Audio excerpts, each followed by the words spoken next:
Hi, everybody. I'm just sharing out um, the information to my people. So just if you guys could give me a few minutes and then I'll wait for this is going to be a long live stream, you guys. I was like, you know what? I think I'm just going to talk about everything in one sitting because I have time today. I don't have any, I've got one meeting at noon. And so I think I can talk about pretty much everything in this one today. So I actually want to pull up a picture of my mom for you guys because I want to show you guys something as I talk about this topic. This is very special. I get so emotional when I talk about it. Yeah, it's like already coming. Um, okay, I want to make sure I get a good video, a good picture of her. Um, because she's just like I don't think yeah, it's important. Um, and I hope she doesn't mind, but it's okay. I love you, Mama. I love you. Okay, so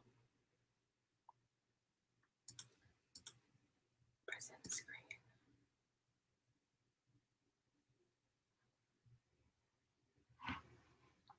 I want to make sure that I share the right thing. So we're gonna try this.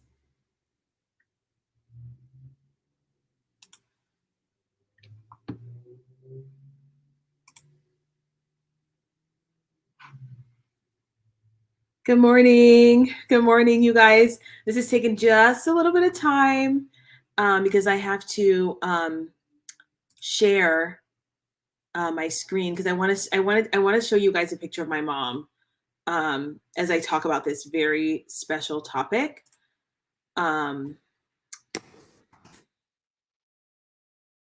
It's super important.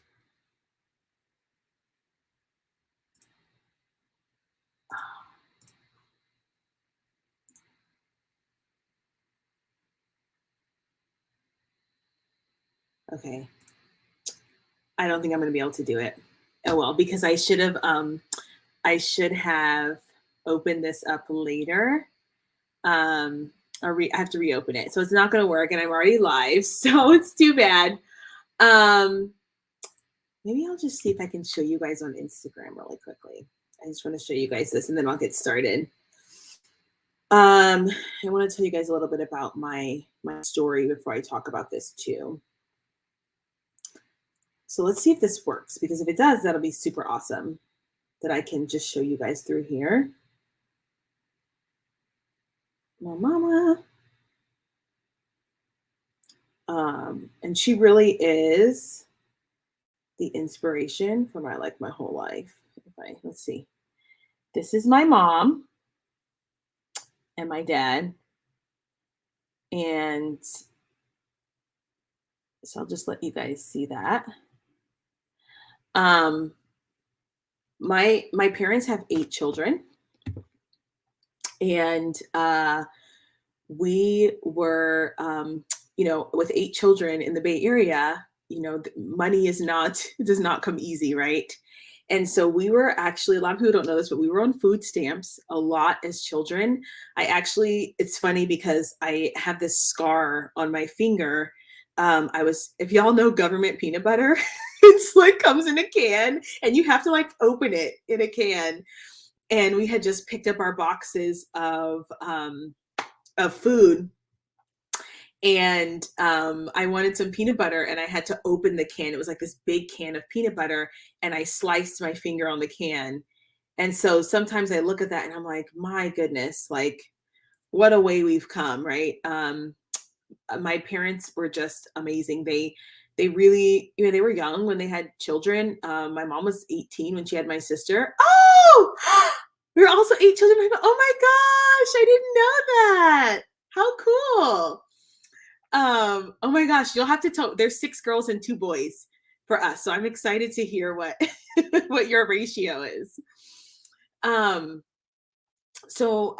we didn't have a lot of money. My dad was a window washer. He ran his own business and built that up. He would be up and down, the peninsula and the Bay Area, doing commercial window washing for like Walgreens. I think at the time it was Long's Drugs. I don't think that was Walgreens was even a thing, maybe.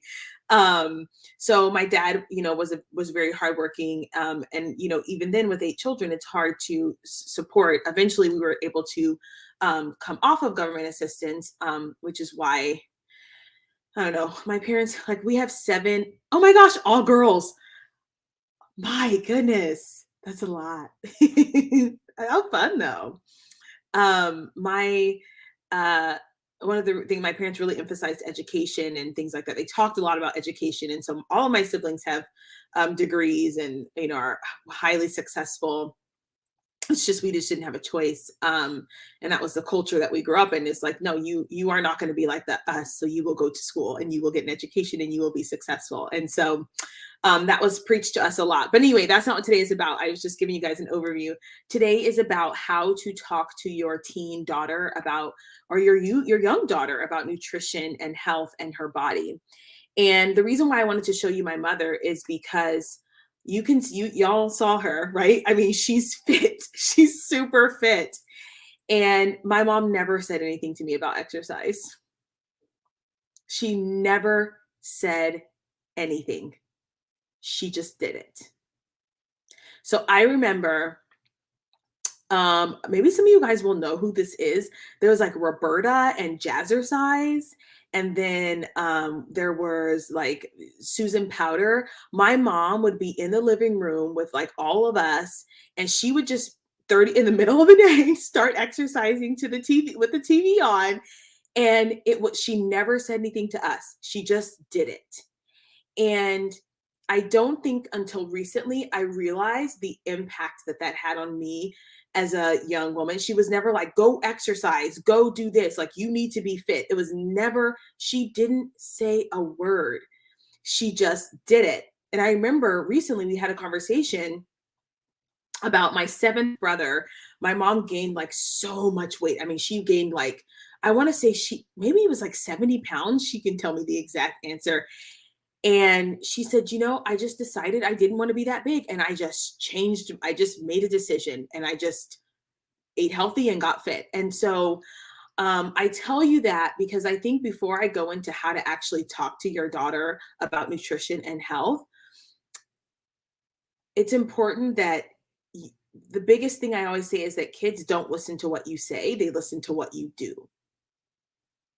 They do not listen to what you say, they listen to what you do. Of course, that's sort of hyperbolic and extreme. Yes, children listen to what you say, but when it comes to your lifestyle, children are asking themselves, what is she actually doing? And is she doing what she says she's going to do, right? So, I will tell you that as a teacher, I have 12 years of experience in education. I still currently right now work with mostly female youth athletes. We have a myriad of conversations on a variety of topics, intense, deep topics. Their personal lives, relationships, their bodies, their fears, their anxieties, eating disorders, unaliving themselves. Like, we have conversations about everything. And I've learned quite a bit as a teacher on how to have these conversations, and also why these athletes and students are not going to their parents about them.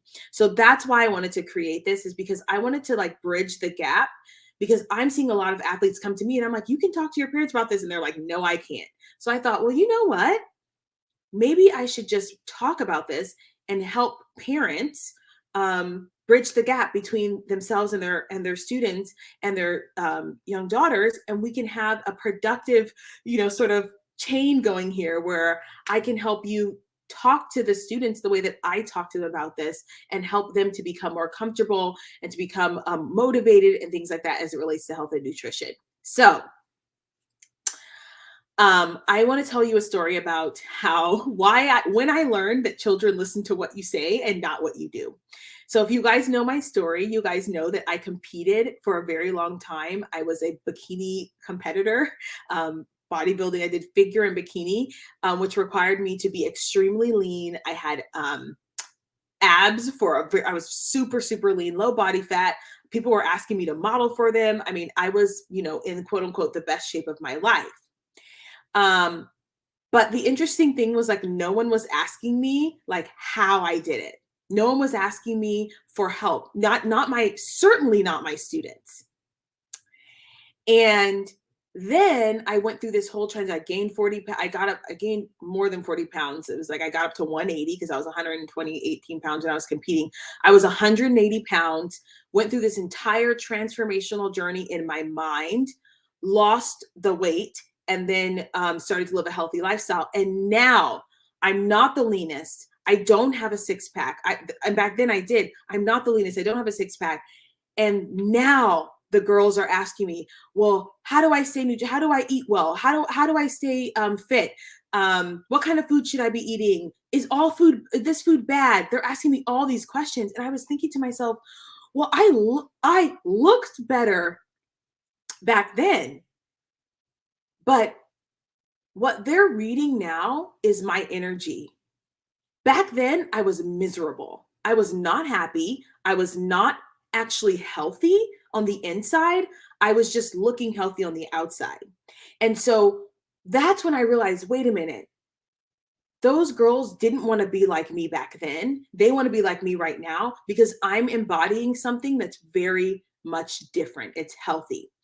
And you guys have all seen this, and this is not to shame anybody. Actually, we just had a conversation this morning about shame, and maybe it is to shame somebody. I don't know. But you guys have all seen these families where the mom is super fit and healthy and the children are overweight. And the argument there is like, well, I'm eating healthily. Why won't they? And I'm going to tell you something that I've realized because I have a couple of athletes like this.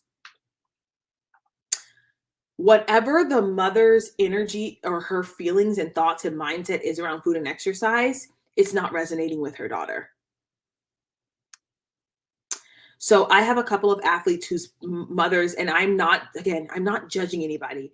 If outside looking in, if they were my client, I would tell them that they need to do some work around their mindset around food and exercise because they're way too thin, they're way too obsessed with exercise, and they're not fully present.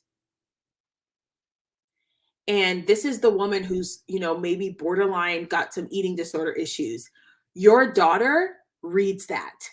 She's not looking at you and going, oh, mom is so fit and healthy. She's like, mom is miserable. I can feel that mom is not happy with herself. Mom is not happy in her body. So she's not trying to be like that. And this is why it's so important that parents do their inner work, because your children are not listening to you and what you say. They're like, what is going on energetic? Like, what kind of feelings and emotions am I reading on my parents? And do I want to be like that? So I get a lot of clients, my clients who are adults, once they start doing their work, their inner work with me, because you guys know I am not just a fitness coach. I told you guys I was over fitness. I'm like done with it because I just feel like it's too technical now and nobody's talking about the inner work that it takes to change your life.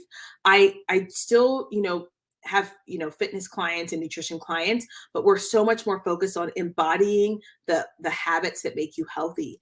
And what happens with my clients who have daughters is they're like, I've been trying to get my daughter to eat healthy for years. I've been telling her to do this, and now she finally is doing it. And I'm like, yeah, because she's reading your energy around food and exercise and habits, and now you are doing the very thing that you're trying to get her to do. Right? We are highly sensitive as children to how our parents feel. We are highly sensitive, even into our teen years. We can sense that something's off. Very much so. And so they know when you're not happy, even if you're exercising and eating right. And obviously, the flip side is we have parents who are not eating well and are not taking care of their bodies and then running around and telling their athletes or their students to do the same thing. So my first principle is always going to be, are you doing what you're asking your child to do? And it doesn't matter if you're like overweight or you're unwell or you're unhealthy. What matters is that you're doing what you're telling them to do, because the goal isn't for them to um, copy, to be like you. The goal is for them to take care of their own health. So, for example, if you're a parent who already is diabetic, who's already maybe got some mobility issues, you going to PT, physical therapy, you going to a nutritionist and getting some help or getting some coaching, that is going to inspire them to do it way more than you telling them to.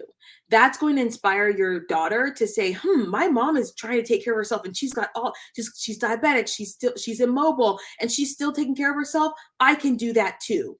And then she'll listen to you when you say, hey, don't be like me. Then she will listen to you. It won't be when you're sitting in your chair saying, oh, I'm so miserable, and you're still eating bags of Doritos and Cheetos and Skittles and then expecting her to change her life. You have to change your life first. Okay, that's the first principle. And if you're already there, awesome. I think that's amazing. I would say keep showing up every day, being aware of how you talk about your body, being aware how you view food and exercise, and make sure you're doing it in a healthy way.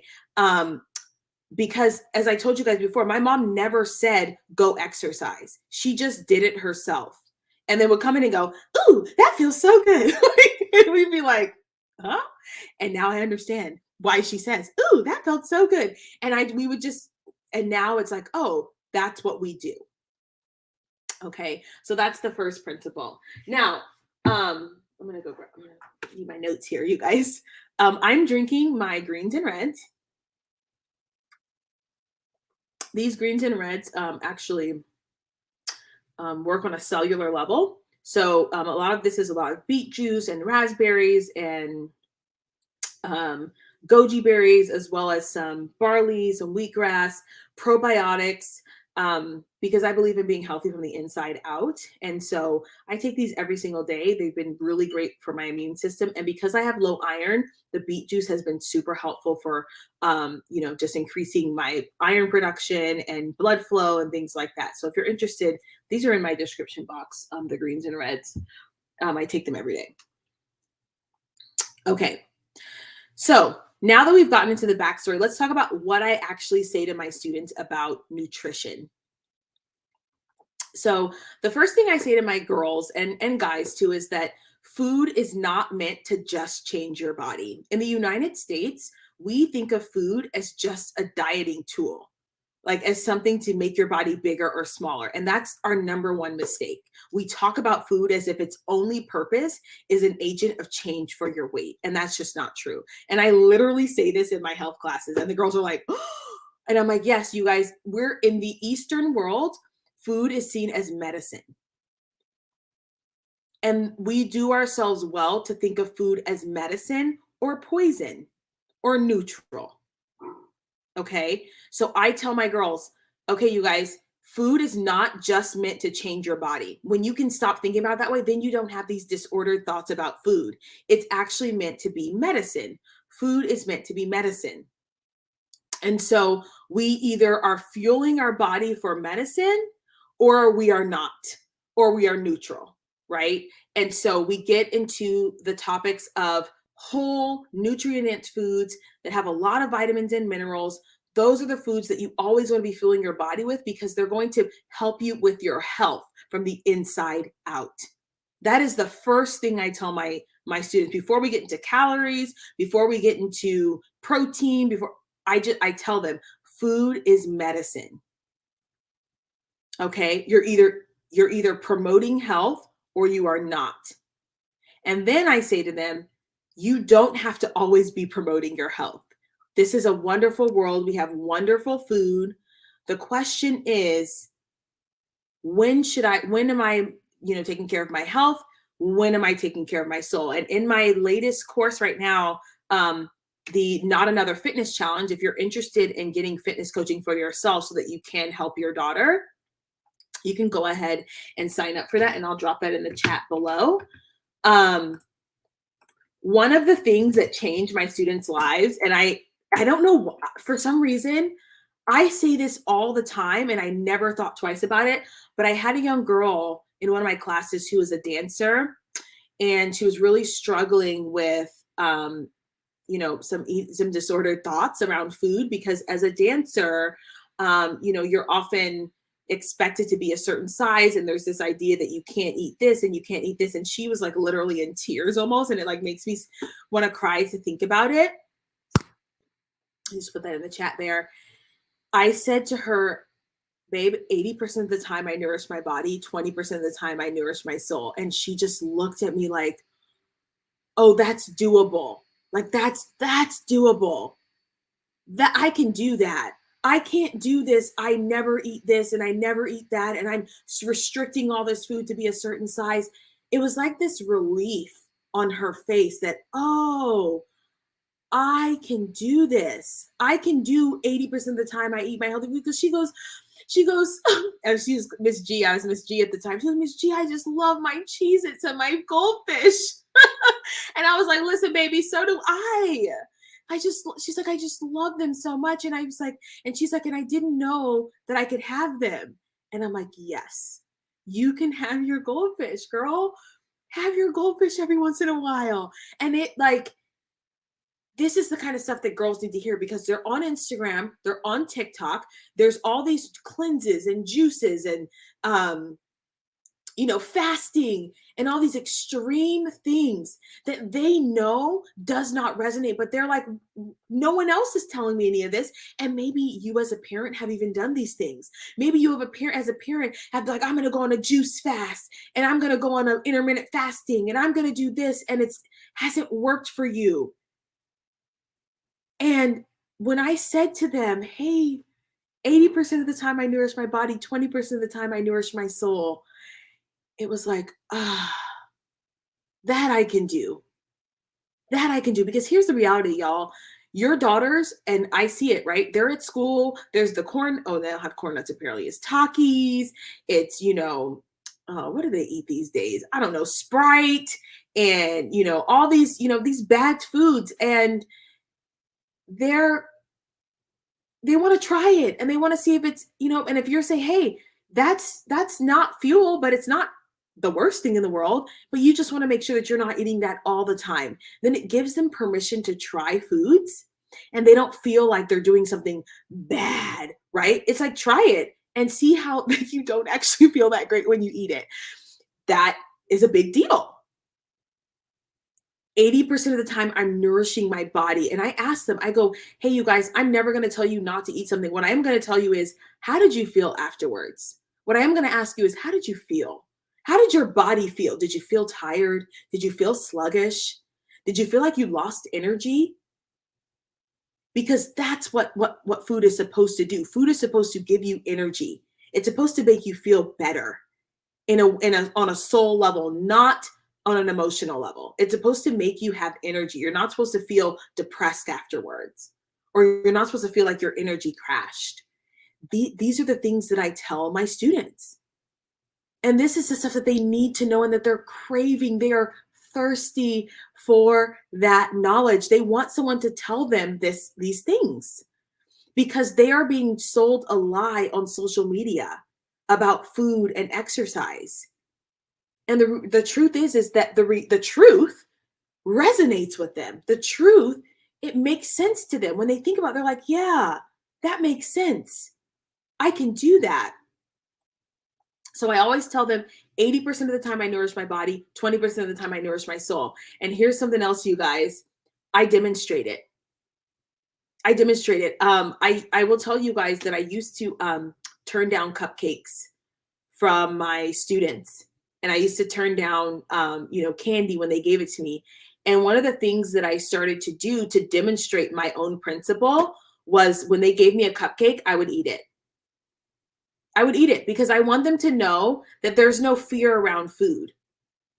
Because you have two extremes. You have the people who are overindulgent in hyper palatable foods. And then you have the moms who are like, never have sugar, never have this. And these girls are coming to me and they're sneaking food. I'm telling you this right now. If your daughter is one of my athletes, and I'm, you can't have this. Your daughter's sneaking food.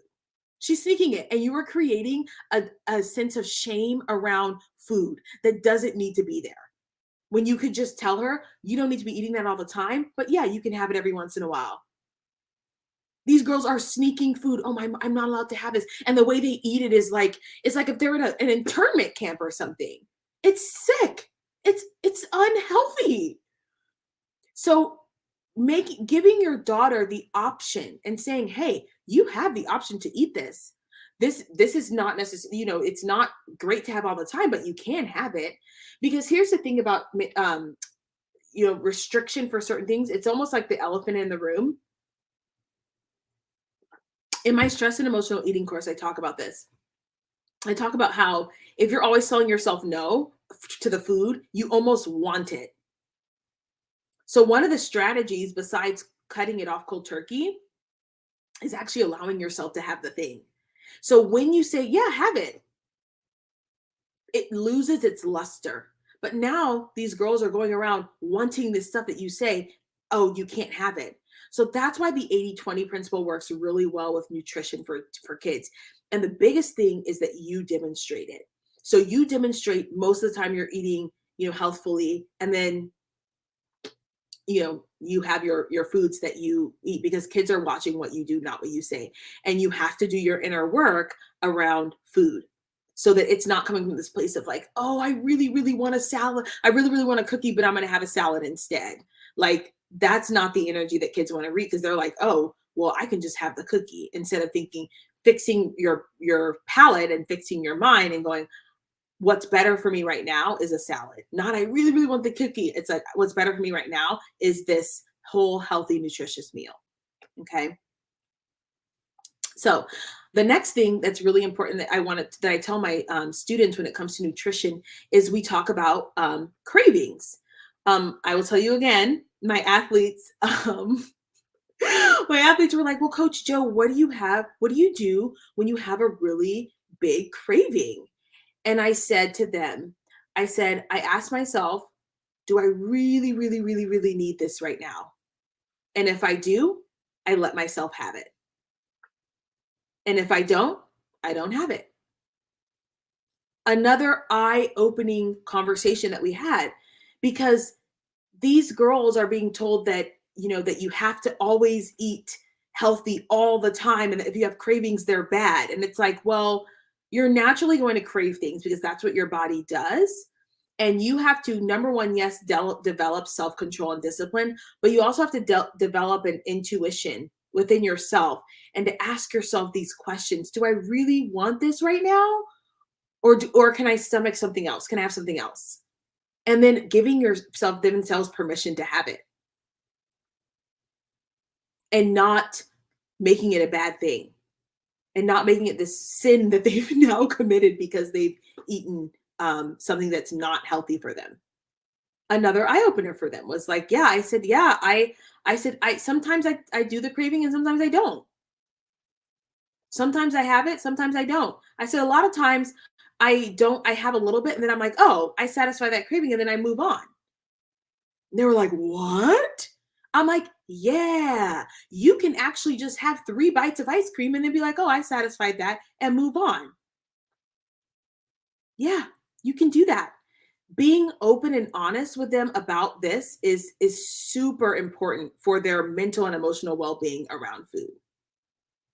Okay, now that we've kind of got to that stuff, let's talk about fueling your body. So the first thing I tell my students is that you need food. Okay, you actually need food to maintain your body weight. Show them a chart, you guys, that demonstrates how many calories people need based on their age. And a lot of them are shocked that if they're playing sports and they're in school all day, that they need upwards of 2,000 calories a day. They're shocked. The problem is that parents have bought into the lie that the goal is to eat as little as possible. And so because the goal is to eat as little as possible, now parents are on these restrictive diets and so are their athletes. And their athletes are actually gaining weight because their bodies can't do the activities. They cannot perform the duties that they need to perform. So their bodies are storing fat because they're scared. The bodies are scared. And so one thing that I do, the first thing I do is I let them know that it's okay to eat. It's okay to eat. In our culture, we have this idea that the smaller amount of food that you eat, the better you are. For some reason, the more feminine you are, the more petite you are, and that's not true. And it actually is completely dependent on your body. So I tell my students and the girls that I coach that you need to fuel your body. You need to eat breakfast, lunch, and dinner. Women are not meant to fast for more than 10 to 14 hours. That's actually not the best for them. 12 is kind of like the most.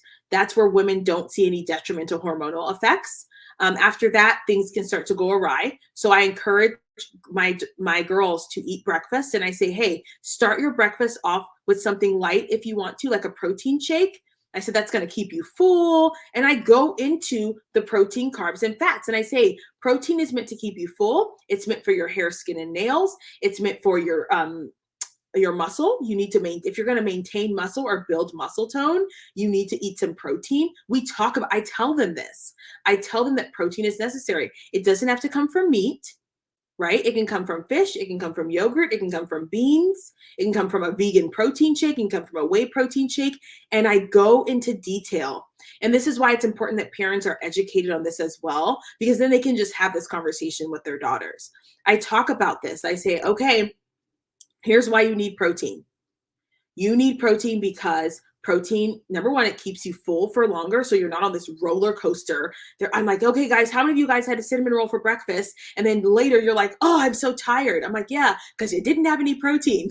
Protein helps slow down the digestion of the food. And so now you actually get the benefits of having that cinnamon roll, even though it's not the best thing for you. You get the benefits because now the carbs are slowly released over the morning. And they're like, oh, I'm like, yeah, you can do that. Like, have some protein with your breakfast. So we talk about the benefits of protein, particularly for the female body. We talk about if you're trying to be healthy, you need to build muscle because it protects your bones as a woman.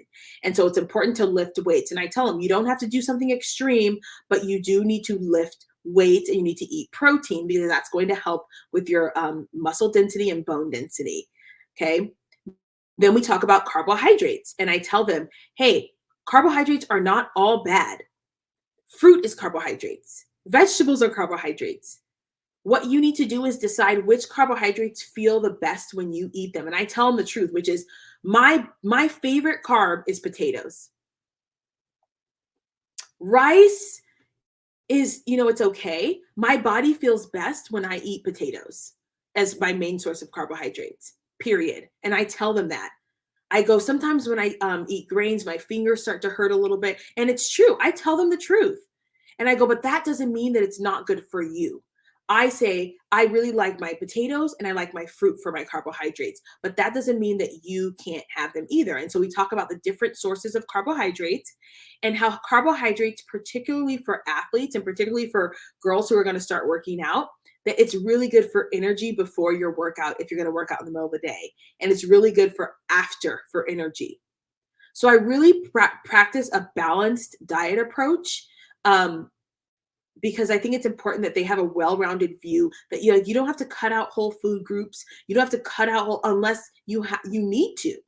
And we talk about that. I go, there are people who cannot stomach grains or people who cannot utilize gluten in their body. And they don't need that. And I encourage them to really get into their body and go, how did that feel when I ate that food? Because now I'm teaching them to eat from a place of wholeness and not from a place of, oh, I need to just either gain weight, lose weight, or something like that. Right. So we talk about that. I encourage them to, to be okay, like notice what their body feels when they eat food. Okay. So yeah, we talk about carbohydrates, how they're good for energy, what you should be eating because this was a health and PE class that I was teaching. And because I work with a lot of athletes, I say, okay, when you get some movement in, let's make sure that we replenish our protein and carbohydrates after movement. And then we talk about fat and we talk about how fat is so necessary for women, for our hormones. When women are restrictive with fat, their hormones, which ironically, because a lot of people want to lose weight, it's like you actually need to eat fat to stimulate your thyroid so that your thyroid can actually stimulate your fat burning processes, your metabolism. So I tell them this. I tell them, hey guys, at one point in my life, I was super restrictive with fats and it actually backfired on me. So here's what fat does in the body. Fat promote not only is fat good for you, like, hey, it's good for your skin, it's good for your hair, it's good for your metabolism, it's good for lubricating your joints, especially omega-3s. It helps your joints stay lubricated. It can help with inflammation. I go, but hey, you need it as a woman because we have more hormones going through our body than men. And because fat is one of the things that stimulates that, you need enough of it. You need it. And I go, it also helps you stay fuller for longer when you're eating. So make sure you have, some fats. And we talk about carbs, proteins, and fats, and why they're all necessary in moderation. Okay. Oops. So that's I have a very straightforward conversation with my teens about food and why I eat the way that I eat. And I would eat in front of them, and and then what's funny is they started asking me, hey, Coach Joe, what's for dinner? And I would say, oh, tonight I'm having Chipotle. And they would go, you're eating Chipotle? And I go, yeah, I'm gonna have my rice because you guys know I need my carbs for my workout. I'm gonna have my steak because you guys know that I'm low on iron, and so I need my steak. And then I go, and then I just throw some veggies on there, and they go, oh, so now it becomes this thing. And when you're cooking in the kitchen, they're asking what's for dinner, and you just give them a plate, and they'll notice, oh, we've got some carbohydrates in here, we've got some fats in here, we've got some proteins, after you've had this conversation. Okay, and I'm talking about your main meals. I think what the biggest thing for teens is just having knowledge about a topic is really important to them. They like to feel empowered. That's what I've noticed, is that they want to feel like they have some information because they're really kicking in the streets. They're just like trying to grab onto anything on Instagram or on YouTube or whatever, on TikTok. And when they feel like they have some solid information, then they're like, oh, I can do that. Yesterday I had a girl tell me, hey, Coach Joe, I gained 10 pounds because she needed, her colleges were like, we're not recruiting you if you don't gain weight. And I was like, okay, I need you to eat a protein shake and put some and some nuts, and let's see how it goes. And it was like, oh, that's what I have to do. I don't have to go eat burgers and shakes and fries because that's what TikTok was telling me to do. It's like, no, you don't have to do that. So teens like to feel empowered to know what to do. And sometimes I think we shy away from having these conversations because we worry about, sparking some sort of disordered eating. But I want to tell you that I have those same fears. I was worried about talking to them about food and maybe, oh, it would, induce some sort of disorder. But the way that it matters how you talk about it. If you don't talk about it as if it's dogma and that it has to be one way, then it actually aligns with them better. They like to feel like, okay, I've got some choice in here.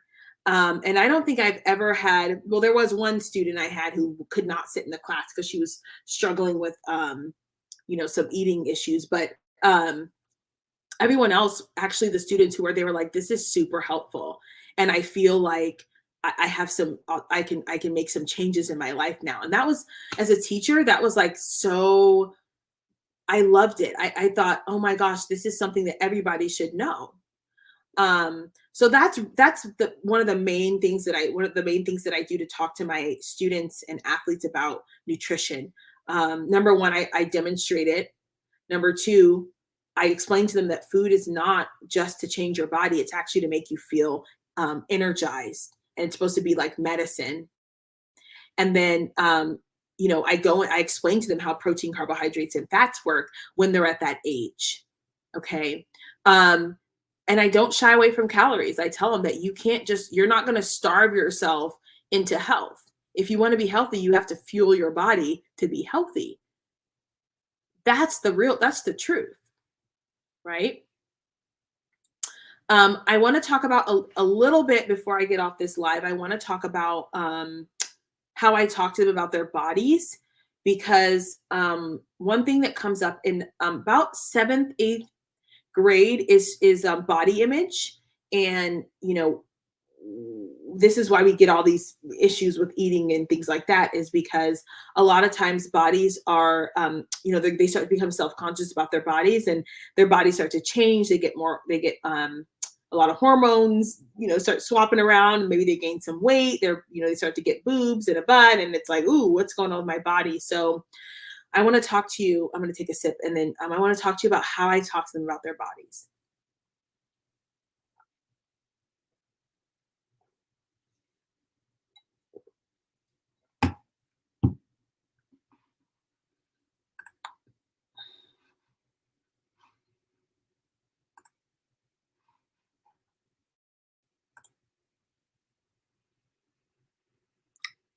Okay. So one thing that comes up a lot for my students and athletes is their bodies. And we live in a society right now where we're kind of transitioning out of the BBL movement, which is big butt, tiny waist, big boobs. Um, and I was in the thick of it when I was teaching health. And so the first thing I told my students was that, which is the truth, I was made fun of because I had really thick legs when I was growing up. And it was like people made fun of me all the time because my legs were big. And then I tell them now, people are like, oh my God, I want your legs. And I'm like, 15 years ago, these were out of style. And I use that story to demonstrate to them that their bodies will never be in style. At some point, you know, the trends move so frequently that if they try and manipulate their body to fit the trends, they'll be dieting and gaining weight and dieting and gaining weight their whole lives, instead of just being comfortable with who they are.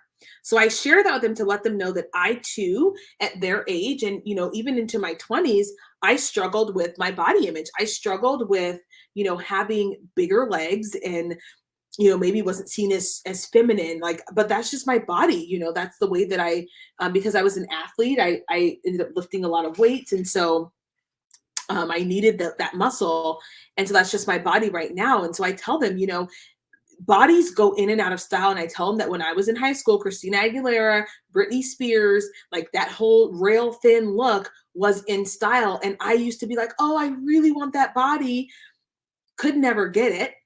And then by the time I was in my 20s, my body was in style. So I try and explain to them the futility in body trends, and let them know that that's like kind of what our world does, is we go through these cycles of what's attractive and what's not. And I talk to them about Marilyn Monroe, and then I go, look, here we go. We're back down in a spiral. Now what's back in style is being real thin again, or thinner again. So we talk about, I'm very explicit and honest with them about the trends in bodies. Okay. The second thing I talk to them about is the fact that, to some degree, and I always use this phrase, to some degree, your body is what it is. And what I mean by that is your body has a healthy weight and a healthy body fat percentage and a healthy look. I'm never going to be healthy at a size 0. And I tell them that. I tell them, you guys, I was a size 0 and I was unhealthy. That's not my body type. My body type is not size 0 healthy. My body type is size 4 healthy, size 6 healthy. That's my body type. Right. And so I always encourage them that I said, what is your healthy body? Is the body in which you can run, sprint, jump, have fun, hike without getting tired, walk up the stairs, run a mile in 10 minutes, and feel good about yourself. That's your healthy body. And what I like about that, and what the girls told me they liked about that, is that it wasn't about a size or a weight. It was more so about what they could do with their bodies. And that's actually what health is. I could have gotten into health markers and all that stuff, but I didn't think it was important at the time. And so I didn't. But what was more important to me is that they understood that you actually know what's healthy. And some of you guys know that you're not healthy. They know, and they're just trying to find a way to think about it in a way that seems reasonable and rational. And so I tell them, hey, your healthy body is the body in which you can do things that you want to do in. Like some of them, they like didn't like the fact they couldn't run a mile. And I'm like, okay, babe, that means that we need to change some things about what we're doing. That means we need to exercise a little bit more. We need to change the fuel that we're putting in our body. But it doesn't necessarily mean that you eat nothing, right? So referring to their bodies as a tool to do things was really really helpful, and they said that they liked that because it wasn't about their, like, it wasn't about being like sexy or getting, because of course the trend is like you want this bodies because this is what men find attractive. And I'm very honest with them. I'm like, y'all, health is attractive, period. You never want to be compromising your health for a body that you want to give to someone else. And I tell them, you guys, and this is the kind of stuff that like I think parents are afraid to say because they don't want to be like, I don't know, weird. I'm like, look, if your daughter is in like I tell them the truth. I tell them because it's important that they hear that from another woman, particularly. Women, young girls are dying for the approval of other women. And when you tell them that, hey, this is what's healthy, they're like, okay, I can do that. This is what's important. This is what matters, not the fact that I'm, a size 0 or a size 2. So I really try and emphasize, hey, your body to a certain degree is what it is. And so when you're at your healthy body, that's going to be your healthy body. Now, of course, we can manipulate some things and we can change some things. And I tell them, look, if you want to grow, because the big thing, a couple of years ago was glutes. So I said, hey, girls, if you want to grow glutes, that's fine, but you're going to have to lift heavy and you're going to have to eat well. And it doesn't mean that you go eat a bunch of junk food just so that you can get a bigger booty. I'm like that. Remember, the goal is always health. The goal is always health. Healthy mind, healthy body, healthy spirit. So we talk about these things. I want to encourage you to be open and honest about that. That's the reality. Is that the goal is really about having a healthy mind and body and spirit. And so, making sure that when we talk about their bodies, it's not as in this thing about, you know, it's not just their identity, right? I will tell you that one of the things that doesn't work is talking about your daughter's body. And one of the things that doesn't work is talking about your own body and how much you hate it. Because you're training her to also dislike her body and hate it. So it's not helpful to be like, oh, you're getting a little thicker here. You're getting like, that's not helpful. You don't want to train a daughter to think that her validation comes from her body. Okay. It's fine that if her validation comes from, wow, you are really dedicated to your athletic, you're really dedicated to your training plan. But I'm never talking about your body. I'm never talking about their bodies as a measure of their worth. Okay. Of course, your body demonstrates how well you take care of yourself. That's what I tell them. Your body demonstrates how well you take care of yourself. And that way it works on all spectrums. So, and I tell them, we had our eating disorder unit. I was like, the women who are starving their bodies are not taking care of their bodies. They're not taking care of them. And that's not to shame them because I've been there. They're not taking care of their bodies. And your job is to take care of your body. And that will demonstrate in the way that it looks. And that doesn't mean that you're going to be skinny or match the mold of society. That just means that you're taking care of your body. Okay. It was so important that the girls that I spoke to and that I speak to even now understand that it's about taking care of your body and making sure that your body has the fuel that it needs to do the things that it does. You're going places, girlfriend. You've got work to do in this world. You need to take care of your body.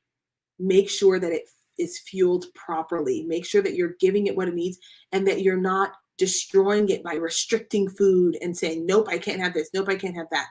Fuel your body and give it the love that it needs so that you can, take care of yourself. So let me think. Oh, I've been on here for a long time. Let me see.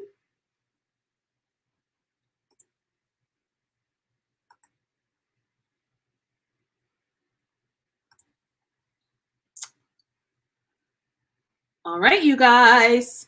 Okay, I think that's it for today.